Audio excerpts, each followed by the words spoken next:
Oh, I'll tell you what.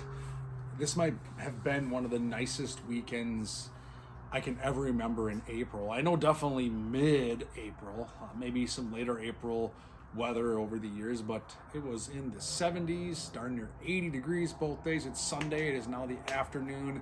I'm a little late getting this fishing report out to you. It is now, oh boy, it's already like 5 o'clock on Sunday because we were on the water. Took the boys out this afternoon after all the guiding and stuff, got the monkey butts out, and they caught some fish. I'm looking at Brody over there. He's gonna play a little basketball here in the cul-de-sac. Brody caught crappies, some sunfish. You got a big bass that we caught. Trying to catch crappies.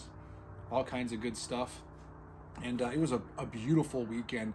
Hopefully you got out and enjoyed it, whether you were on the water in your boat, from shore in a kayak on a pontoon, or if you're just out enjoying the outdoors. We did get out yesterday evening. Jack, my oldest son, had his first high school lacrosse game of the year, so that's kicking off. I know track's kicking off. I know baseball's kicking off. Spring soccer, softball, whatever it might be. There's a lot of things happening. So this past week, tell you what, water temps have definitely changed. When I came at you last time, I think we were talking mid 40s. We're now talking low to mid 50s. Now this is surface temp. Now if you're out on the main portions of, let's say, Lake Minnetonka, we're still seeing 49 to 51-ish, 52 maybe. Now if you go into some of the other bays or back cuts, back channels, boat harbors, which I'm seeing people in all over the place, we are at 52 to 55. So I didn't see really anything more than 55, even way back into the channels, maybe 50, 55 and a half, sorry. So maybe there's a little bit more than 55. That's what I saw as of today, Sunday afternoon. I did not see anything on Minnetonka that I looked at that quite hit 56 yet. And I think it only hit 55 later in the afternoon. We left the lake about, it was probably about 4 o'clock when we left the lake. So things are warming up. However, if you look at the forecast this next week, things are going to cool down again, and we're going to get a dose of reality, and we're not going to have any more of this mid 70 degree April weather, at least in the next week. It looks like maybe a little bit of 60s, but by next weekend, I'll let you find out for yourself by doing a forecast check. It cools off. So fish are going to slide back out. We did catch some fish today, main lake milfoil in 6 to 10 feet, just like we talked about last week. We did catch some fish up in 2 feet of water behind docks in some of these back boat channels. So things are happening. We did this on West Metro and in the area. Obviously, I've been on Minnetonka, different bodies of water. We're finding some consistencies there in the Twin Cities. So here's the plus side of it. Fish are still schooling up. It's not hard to see them and find them and catch them, so you can get out there and chase them down. It's not too overly complicated. So I'm going to show you some things on how we caught our fish. And this was kind of our 1-2 punch, I would say, this last several days to get these fish in the boat.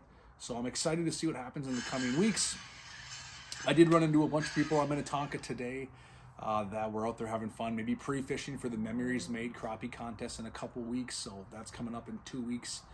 Got to stay tuned for that one. Otherwise, we're catching fish 2 different ways. We've talked about hair. I've beaten the drum on hair. It's because I really, really, really firmly believe in it.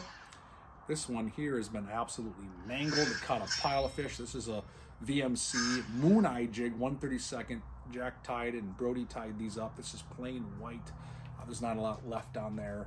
I'm using a Thorne Brothers 7'3" light action rod for this.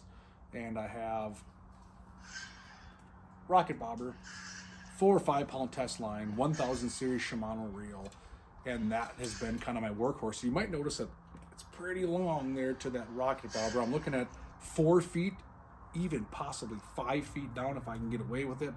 And I'm letting that just pendulum down to these fish.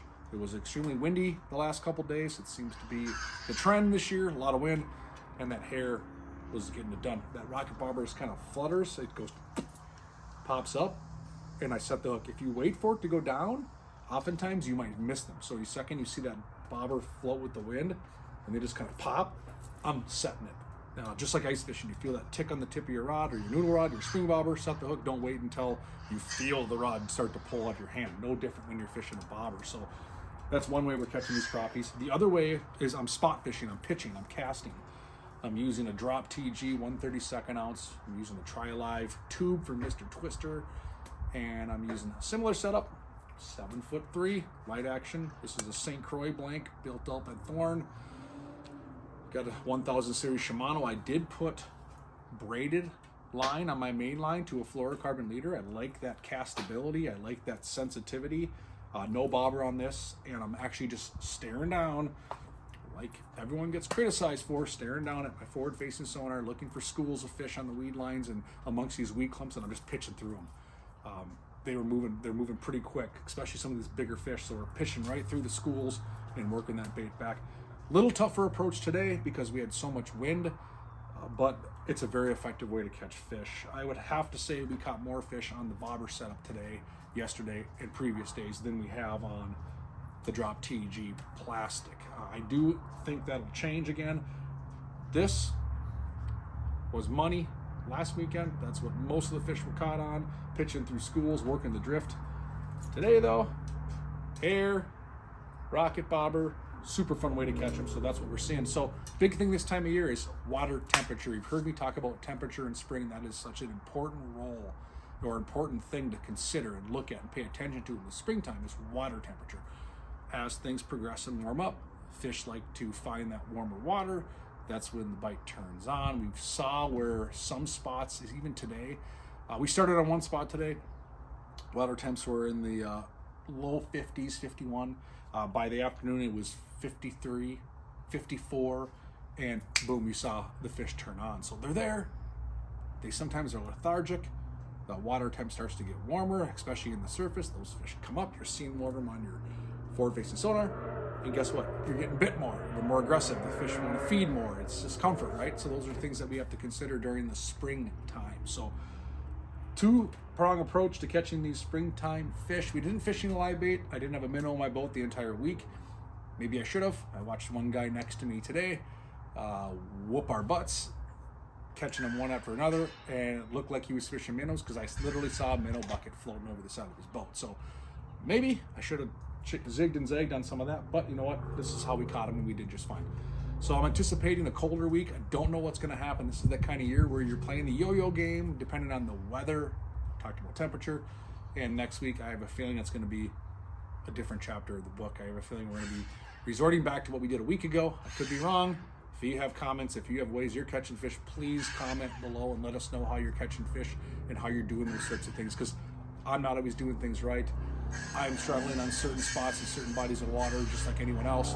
So comment below, help me learn how to catch some of these fish, help each other.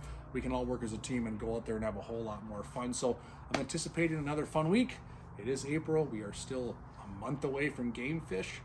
However, if you go down to Iowa, you go over to Wisconsin, Dakotas, you can chase bass, walleyes, and a number of other things. But again, check your regulations, get out there and have some fun. So until next week, Matt Johnson, thanks for tuning in. Have a great week on the water and set some hooks for me.